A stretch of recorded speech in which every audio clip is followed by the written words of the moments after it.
Hi guys, ఎలా ఉన్నారు? అందరూ బాగున్నారా? నేనైతే బాగున్నాను. ఫస్ట్ గనుక వీడియో చూస్తుంటే సబ్స్క్రైబ్ చేసుకోండి. అలాగే పక్కనటువంటి బెల్ బటన్ టచ్ చేయండి. అప్పుడు నేను పెట్టే వీడియోస్ అందరికన్నా ముందు మీ ఫోన్స్‌కైతే వస్తాయన్నమాట. సో, ఈరోజు వీడియో ఏంటంటే గనుక అమ్మాయి ఓన్ లోత్ ఎంత ఉంటుంది? అసలు దాని టేస్ట్ ఎలా ఉంటుంది? అండ్ అలాగే అక్కడ కిస్ చేయడం వల్ల ఏంటి యూజెస్ అనే దాని గురించి క్లియర్ కట్‌గా చెప్తాను. ఫుల్ ఇన్ఫర్మేషన్ అయితే ఇస్తాను. మీకు గనుక ఇంట్రెస్ట్ ఉంటే గనుక సబ్స్క్రిప్షన్ తీసుకొని టెలిగ్రామ్‌లో జాయిన్ అవ్వండి. అక్కడ 2 ఆప్షన్స్ ఉంటాయండి మీకు. యూజ్‌ఫుల్ ఒకటి, ఎంజాయ్ ఒకటి. ఎంజాయ్ స్టోరీస్ తీసుకున్న వాళ్ళకి మాత్రమే బెస్ట్‌గా ఆడియో అండ్ వీడియోస్ కూడా అక్కడైతే అప్‌లోడ్ చేయడం జరుగుతుంది. చాలా బావుంటాయి. యూజ్‌ఫుల్ తీసుకున్న వాళ్ళకి ఓన్లీ వీడియో మాత్రమే రావడం జరుగుతుంది.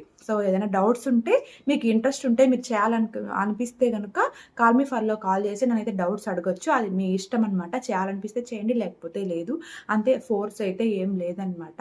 సో మీకు పెట్టుకోగలరు. మేము చేసుకోగలం. మేము హ్యాపీగా ఉండాలి, సాటిస్ఫై అవ్వాలి, డౌట్స్ క్లారిఫై చేసుకోవాలి అనుకున్న వాళ్ళు మాత్రమే కాల్ మీ ఫర్‌లో కాల్ చేసి డౌట్స్ అయితే అడగొచ్చనమాట. ఇంకా లేట్ చేయకుండా టాపిక్‌లోకైతే వెళ్ళిపోదాం.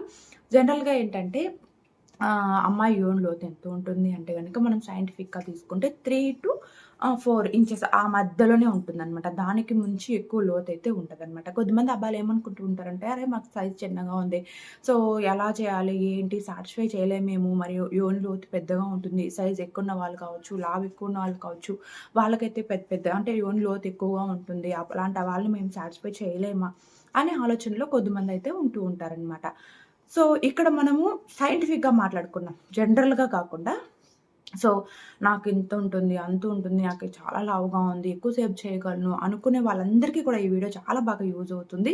అండ్ అలాగే నిజం కూడా తెలుస్తుందనమాట.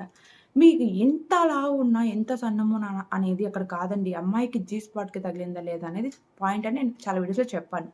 సో, ఇక్కడ సైజ్ ఎక్కువగా ఉన్నా కూడా ఏంటంటే, జీ స్పాట్‌కి తగిలి లోపల డైరెక్ట్‌గా 3-4 ఇంచెస్ ఆ మధ్యలోనే యోని లోతు ఉంటుంది కాబట్టి, ఇంకా సైజ్ పెద్దగా ఉండిందనుకోండి మీకైతే ఏమవుతుందంటే డైరెక్ట్‌గా గర్భసంచికైతే తగులుతుందనమాట.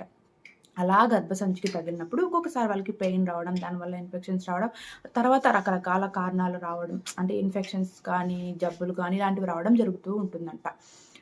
కాబట్టి నాకు చిన్నగా ఉందా అనే పాయింట్ వదిలేయండి.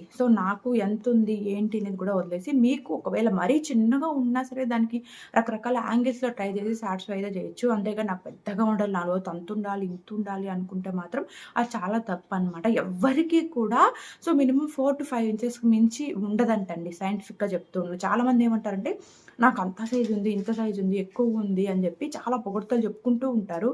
ఎంతున్నా సరే నువ్వు అమ్మాయిని సాటిస్ఫై చేయకపోతే వేస్ట్ అనమాట. ఆ విషయం పక్కన పెడితే గనుక లోతు 3-4 ఇంచెస్ ఉంటుంది. అంతే గాబట్టి మీకు చిన్నగా ఉన్నా ఏం ప్రాబ్లమ్ లేదు. మంచిగా ఇంట్రెస్ట్ వచ్చినప్పుడు, మూడ్ వచ్చినప్పుడు సైజ్ పెరుగుతుంది గాబట్టి, అప్పుడు ఈజీగా అమ్మాయినైతే సాటిస్ఫై చేయొచ్చనమాట. దానికి మించి అంటే అంత లోతు ఉంటుంది కాబట్టి, ఒకవేళ పురుషాంగం కూడా 4-5 ఇంచెస్ ఆ మధ్యలో ఉన్నా సరే హ్యాపీ. దానికి మించి ఇంకా ఎక్కువ ఉన్నా కూడా ఏమవుతుందంటే అమ్మాయికి ప్రాబ్లమ్ వస్తూ ఉంటుందనమాట. కాబట్టి ఈ విషయం పైన క్లారిటీగా చెప్పాను. అండ్ టేస్ట్ ఎలా ఉంటుంది అంటే గనుక, ఒకటి చెప్పాలండి. అంటే ఒక్కొక్కసారి స్పెర్మ్ రిలీజ్ అవుతూ ఉంటుంది. ఎగ్ రిలీజ్ అవుతూ ఉంటుంది. చెమటల వల్ల కావచ్చు, రకరకాలుగా అక్కడ జరుగుతూ ఉంటుంది. ఎక్కువగా చెమటలు పట్టడం కావచ్చు, లేదా వెట్ వల్ల ఏమవుతుందంటే టేస్ట్ అనేది ఉప్పుగా మారుతూ ఉంటుంది. అలా కాకుండా ఎగ్ రిలీజ్ అయినప్పుడు ఆ టైంలో ఏంటంటే కొద్దిగా ఆహ్ అంత మరీ స్వీట్ లేకపోయినా కూడా లేతగా మన గంజి అంటే అన్నం వంచిన తర్వాత గంజి ఎలా టేస్ట్ ఉంటుందో ఆ టేస్ట్‌లో ఉంటుందంట. ఇలా ఒక్కొక్క సిట్యుయేషన్స్ బట్టి, పరిస్థితులు బట్టి అలా చేంజ్ అంటే టేస్ట్‌లనేవి మారుతూ, మారుతూ వస్తూ ఉంటాయంట. ఎప్పుడు ఒకే టేస్ట్ అయితే ఉండదు. ఇంకా చాలామంది ఇంకొకటి అడిగేదేంటంటే అక్కడ కిస్ చేయొచ్చా? అలా అడుగుతూ ఉన్నారండి. చేయొచ్చు. బట్ ఏంటంటే గనుక ఎక్కువగా డర్టీగా ఉన్న ప్లేస్ కావచ్చు, ఎక్కువగా బాక్టీరియా గ్రోత్ అయ్యే ప్లేస్ కావచ్చు, అండ్ అలాగే ఎక్కువగా ఆహ్, హార్మ్‌ఫుల్ ఉన్నటువంటి బాక్టీరియా ఉన్న ప్లేస్ కావచ్చు అదే అన్నమాట. కాబట్టి నీట్‌నెస్ అనేది చాలా ఇంపార్టెంట్. నీట్‌నెస్‌గా ఉంటే మినిమమ్ కొద్దిసేపయితే చేయొచ్చండి. అదే పనిగా కంపల్సరీ అదే కావాలి, కావాలి, కావాలి అదే విధంగా చేస్తూ ఉంటే దానివల్ల కూడా హెల్త్ ప్రాబ్లమ్స్ అనేవి వస్తూ ఉంటాయని చాలా వరకు చాలా డాక్టర్స్ అయితే చెప్పడం అయితే జరిగిందనమాట. కాబట్టి చూసుకోండి. మీరలా ఆలోచించుకోవాలి. నేను చేయాలా? వద్దా? అక్కడికి చేయొచ్చా? చేయకూడదా? నా లోతు ఎంతుంది? అంతా కూడా మీ చాయిస్‌కే వదిలేస్తూ ఉన్నాను. సో ఎంత ఉన్నదాన్ని హ్యాపీగా కాపాడుకుంటూ ఎంజాయ్ చేయాలి గానీ, లేని దానికోసం మాత్రం ఆరాట పడకండి. నాకు ఇంతుంది, అంతుంది, అంతుంది అని చెప్పుకున్నా సరే, ఆపోజిట్ పర్సన్ అయితే ఒక్కొక్కసారి ఇబ్బందిగా ఫీల్ అయ్యే పరిస్థితులు గూడా ఉంటుందనమాట. Thank you for watching this video. Take care. Bye.